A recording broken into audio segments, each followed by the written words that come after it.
महाराष्ट्र के एक छोटे से गांव बालबाड़ी में आज तक होली नहीं जलाई जाती। गांव वालों का मानना है अगर किसी ने होलिका दहन की रात जश्न मनाया तो कोई न कोई गायब हो जाता है। कहानी शुरू होती है मुंबई के 4 दोस्तों से। आरब, नेहा, करण और सिया चारों फिल्म स्कूल में पढ़ते थे और उन्हें एक डॉक्यूमेंट्री प्रोजेक्ट मिला भारत के रहस्यमय गाँव का। काफी खोजबीन के बाद नेहा के रिश्तेदार ने बताया हमारे गाँव बाली में होली नहीं मनाई जाती। चारों को लगा यही है उनकी फिल्म का विषय और फिर चारों उस गांव के लिए निकल जाते हैं। बालबाड़ी बेहद छोटा, शांत और खुशहाल गांव था। लोग मिलजुल कर रहते थे, लेकिन होली का नाम सुनते ही सबकी आंखों में अजीब सा डर उतर आता। जब चारों ने कारण पूछा तो हर किसी का जवाब एक जैसा था, यहाँ होलिका के साथ सिर्फ लकड़ियाँ नहीं जलती, कुछ और भी जल उठता है। 3 दिन बाद होलिका दहन था। गाँव के बुजुर्गों ने सालों पुरानी परंपरा तोड़ने का फैसला किया और उन लोगों से कहा तुम शहर से आए हो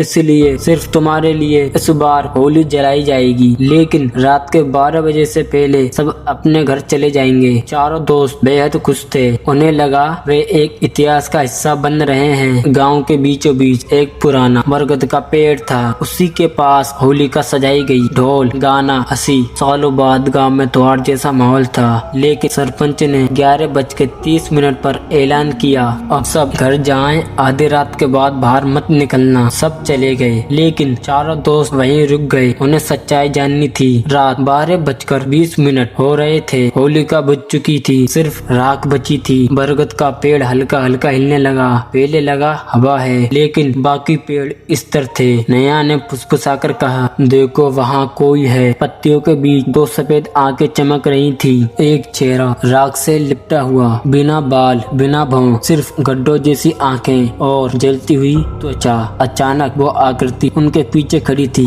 तो उसे देखकर चारों जंगल की तरफ भागे। और अचानक जंगल में एक बहुत भयानक चीख गूंजी और फिर कुछ ही पल में सब कुछ शांत। अगली सुबह गांव वालों ने देखा आरब और करण वापस आ गए थे, घायल, डरे हुए, लेकिन नया और सिया गायब थी। पूरे दिन तलाश चली। दूर जंगल में एक जली हुई चप्पल और फटा हुआ कपड़े का टुकड़ा मिला। गांव वालों ने बताया सालों पहले उसी बरगद के पास एक औरत रहती थी।